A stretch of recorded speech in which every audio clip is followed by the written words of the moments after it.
If your grandmother dried cow dung in the sun, stacked it against the compound wall, and used it to cook the evening meal, nobody in your village thought twice about it. It was just how things were done. It was efficient, it was free, it worked.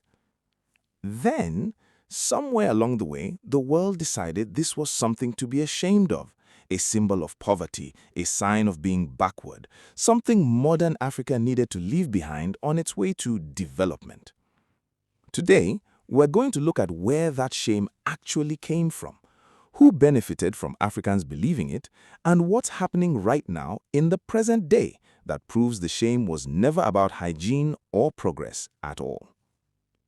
Let's start with what cow dung actually is in traditional African life, because the word alone carries so much baggage that most people never stop to ask, what was it actually used for, and why did it work so well? Across pastoral communities, the Maasai of Kenya and Tanzania being the most documented example, cow dung was never a waste product, it was building material. Maasai women, who are traditionally responsible for constructing the family home, mix dung with mud and sometimes ash to plaster the walls and roof of a structure called the boma.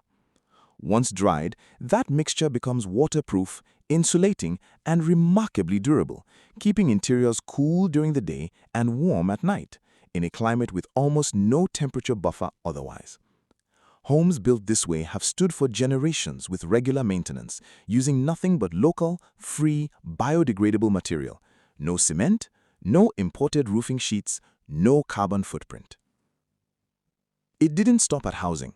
Dried and burned, cow dung produces a slow, steady heat, the kind of heat that's actually well suited to long, low cooking, which describes most traditional African dishes. It didn't require cutting down a single tree. Compare that to charcoal and firewood, which across sub-Saharan Africa remain the leading driver of deforestation in rural areas. To this day, the majority of households in the region still rely on wood-based biomass for cooking, stripping land that then erodes, floods, and stops supporting crops. And there's more most people never learn. Burned cow dung repels mosquitoes, a detail still used intentionally in Maasai homesteads. Mixed into a slurry, it's spread on the ground around homes to keep insects away. As fertilizer, it returns nutrients to soil without synthetic chemicals. In Rwanda, for instance, dried cow dung is literally the canvas and medium for imigongo, a centuries-old geometric art form painted directly onto dung-coated panels, now recognized as one of the country's defining traditional crafts. One animal, food, milk, leather, medicine from its waste, fuel, fertilizer, building material, insect control, and art from what was left behind. Nothing discarded.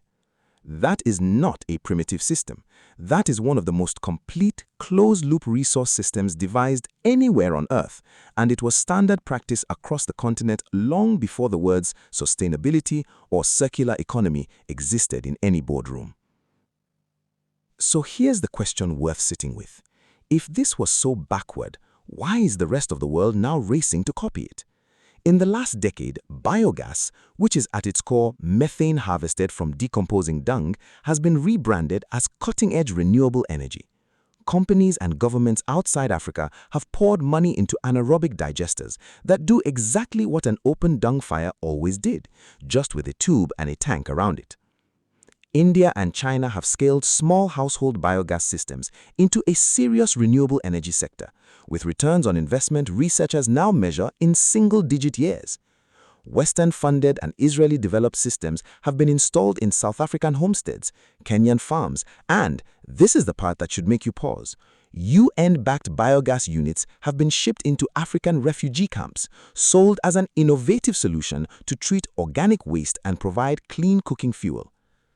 A foreign company won a contract to bring cow dung-based cooking fuel to African communities as a humanitarian innovation. The same resource that was sitting outside the door of nearly every rural compound on the continent for centuries now arrives as foreign aid in a branded plastic digester with a UN seal of approval.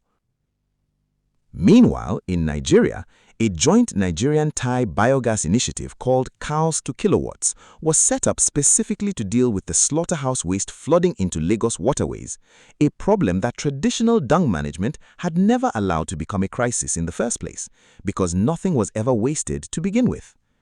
In Zambia, a single village cooperative recently made headlines for converting the waste of 300 cattle into community electricity and smoke-free cooking, described in the press as a breakthrough.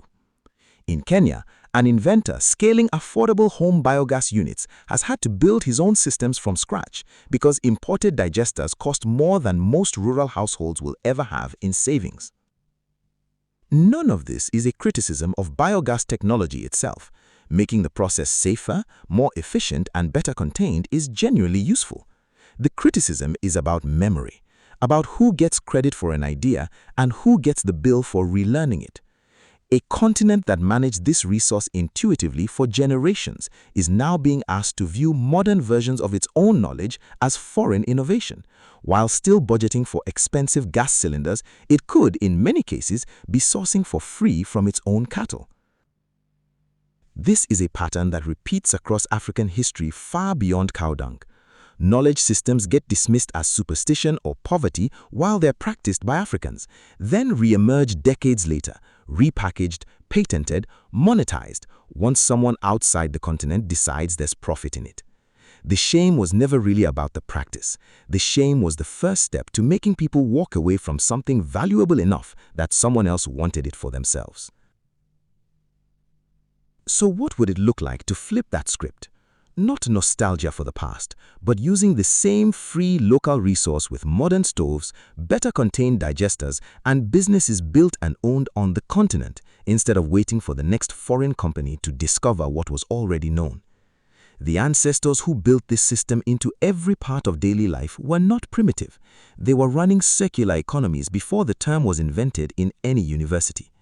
The only thing missing from the history books is their names. If this is the first time you are hearing any of this, that's exactly the gap this channel exists to close. Subscribe, because there's a lot more African history that was never taught to you on purpose.